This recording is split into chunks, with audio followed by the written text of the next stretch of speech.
Thank you for having me, Garry. It's great. We've got these wonderful new backgrounds, and they're all about diversity and inclusion. And that's what Talent Month really is about. We're trying to highlight people like yourself that don't necessarily have, because very few of us do, that straight line from what we thought we'd be to what we end up being. So it's your story. Tell us a little bit about it. Well, definitely not a straight line. Well, kind of a straight line for the last, I suppose, nearly 18 years now since I first joined the company back in September 2005. But before that, my background was in early education, is what I studied after school. Obviously, the dream of being a primary teacher. Unfortunately, didn't get the Irish in the Leaving Cert and decided, rather than go back and repeat, I'd take a chance on what was offered to me, which was early education. And I went into that in college. I had a great couple of years, met some great people, worked with some great people, and then decided to go traveling. Um, the usual, off to Australia for a year. And when I came back, I was broke. And, an opportunity came up to do some temp work, some office work. And I thought, oh, I'll do that for a little while until I get myself back on my feet. And then we can look at either going back into early education, or do I go back to college, try get the Irish. And then, things just years went by. You start doing different roles, you start meeting new people, learning new things. And all of a sudden, you're a million miles away from where you started. Um, so that's kind of how I became office based rather than, a classroom setting, I suppose. And I guess it's a great example of maybe sometimes luck, sometimes opportunity, but mainly I get back to the point that you took what you could when you came back from Australia. I guess because you have a conviction not to be idle and you want to actually be working while you make your mind up. That's often a challenge for people that they slightly procrastinate. Oh, I'll wait until my boat comes in. Is that something that's not the type of person you are? Obviously, you, No, like yeah. as I said, I did that when I came back from Australia the first time, and I left Securitas in 2012, and I went traveling again that year. And when I came back, an opportunity came up with the company, a new role they were developing, and I thought, well, I know what's involved here, and not to sound like facetious, and I was just taking it the opportunity at the time, but it was a case of, well, I don't actually know what I want, so I'll try this and see if this is something, while I think about it, is it what I want to do, or do I then look and move on for something else? And here I am, still They, 2023. there's a great saying, and it's true in life and sport and everything. If you want to get something done or you want to do something, ask a busy person or get busy. And maybe that's part of your story as well. So, a typical day for you now. Obviously, you get up, you have breakfast, not quite that. So, what is a typical working day? God, I don't think there's a typical day when it comes to um, the role I'm in now, estimation and bid management. So I've moved slightly from being a key account manager to working alongside the global key account managers and supporting them rather than being the one physically, dealing with the customers directly. So it could be anything from joining meetings to doing design reviews, working with the BIM and CAD team on their work, supporting the other sales managers globally as well as in EMEA, takeoffs, reviewing tender packs. So there's a million and one things, but This is like, it all comes together. sounds like bringing up children. It's a bit like that, and a bit like childcare, I suppose. You have to bring everything together to get one final project. So you're working with a lot of different teams as well. And that's something that we've always done here within the tender process. We've always involved not just the sales team for a big tender, the operations team are going to be the one, if we're successful, who have to implement it. So their input at the start, the design and technical guys who would have that expertise to review the drawings and the documentation and make sure they're happy that it all, everything will work correctly or nothing's being missed. So it's a real collaborative process. So that a lot of your day is spent, linking up with other people and working with other people and helping each other out. Isn't that extraordinary too? When we go to college or we go through life and we see ourselves as an X, but really we're only like one leg of a stool. And as you said there, it's your ability both to collaborate and identify that you need to collaborate is often one of the biggest challenges. And maybe that's what we call ego, is it, or pride or something? But is that something that you, obviously, if you started by being office administrator and office this, that, and the other, you have good social skills. You've got decent emotional intelligence to know. Is that important for what you're doing? Yeah, I think as well, like I know where my strengths are and I wouldn't be technical. So I know to put my hand up and say to the engineers, can you explain something to me? What would your opinion on this be? What do we need to do? And then, my strengths would be, maybe data, putting cost sheets together, that kind of thing. So it's knowing when to ask for help, and being willing to accept that and put your hand up and say, I don't know the answer, but I can find it out, Yeah. Yeah.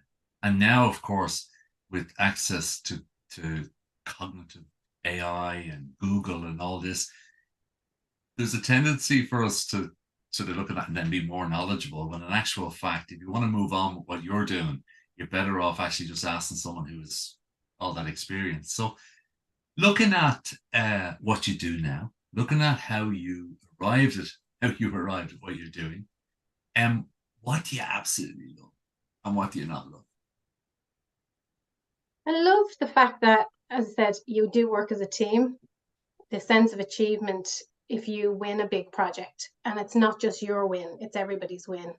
And the pride in that. And then, further down the line, when people come back and say, the project was a success, feeling that you were involved from the start, that's really enjoyable. Some days, chasing suppliers, that kind of stuff can get a bit monotonous, but it's part of the process. So you always take the wins with the stuff that's sort of, a bit mundane, but it all, when it all comes together, there's nothing, that you'd say, God, I really can't stand Yeah. doing that. Yeah. Yeah. And they say that a lot about people now. They don't leave businesses because of the business. They usually leave businesses because of the people. It's odd, isn't it? It's that person, just his behavior or her behavior just gets on nerves. And that's, it's so sad. You've taken an interesting, I'm just thinking offhand here. Normally people go from operations and behind the scenes to more sales engineering and marketing. You've sort of done the reverse. Well, I was involved in operations from sort of a project administrator role, and then I moved into not really sales, but key account management. So Yeah. supporting the customer rather than cold Yeah. calling. And then I'm sort of still involved in that, but more from, as I said, the support side and move more into the design element of it. Now, from when I say design side, I leave the, Yeah. the actual technical BIM and CAD to the, the experts. But yeah, sort of having been with the company so long, I sort of have a bit of experience in every kind of area apart from accounts. Don't let me do your accounts, but and the stores. But it gives you a good insight then for these kind of big projects, all the way through from the sale to the, after the project's installed, there's, the service and the maintenance, there's the support to the customer that's there. So it's, I suppose, having had experience from originally, customer service desk, customer service manager, you have that experience. Then you have the experience of, working with the project managers on the install. And so then when it came to, the sale and putting tender packs together, what comes after as well, that when you sell something, there's always that extra bit afterwards that you need to be wary of and to be conscious of. I think that's really helpful because often you get people and they're brilliant in their own vertical, but they don't have any real empathy for what goes after what they do or what came before. And it's more like a spectrum, isn't it? It's more like a rainbow. Everything we do, we don't have a red and a blue and a yellow. So I think it's a great asset to have the I often understanding. say, jack of all trades, master in none. No, But there's it's good to have little bit of everything. a little bit of everything. And as you rightly say, and I really liked what you said, know what you're really, really good at, and know where you need to look for help. Because I know we off before we talked a little bit about football, and you have a team that you follow, and when you look at Aston Villa, which is your team, there's a right full, there's a left full, there's a guy who scores the goal, there's a goalkeeper, and on occasion the goalkeepers go nuts, but usually the rest of them know their role. We'd all look to score the goal, and I think that's. Did you ever play a lot of team sports when you I were? did when I was younger, yeah, but was never any good. Gave everything a try. Yeah. A bit like my career, I suppose. Like to test out everything and see what I'm good at, and then, you know.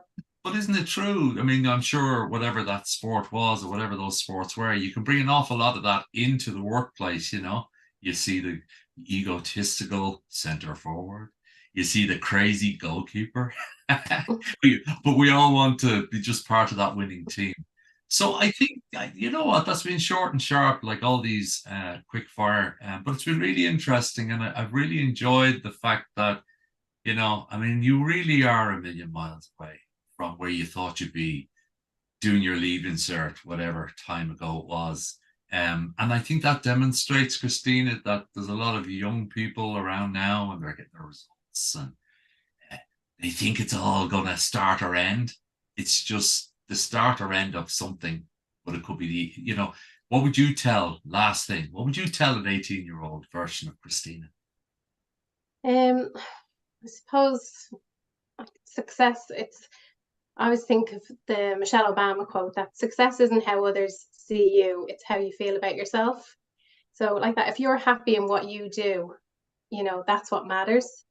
Um, and the whole butterfly effect. What if I had done this? And not to worry about that, because one slight change could change everything else. And everything else in your life could be great, and you say, oh, just one small thing I'd like to change, but that could change, then have an effect on everything. So I just think go with the flow. What's meant to be will happen. The all those typical sayings, but it really is. Take the opportunities that are there and bet on yourself. If you think you can do something, give it a go. There's no shame in failure if you've given it a try. I can see you up on one of those stages in a few years, giving this sort of talk, motivational talk. You have it all there. So, Christina, thank you so much for your time. Thank you Um, for having me. it seems like it's a great journey, and you're continuing on it. So well done.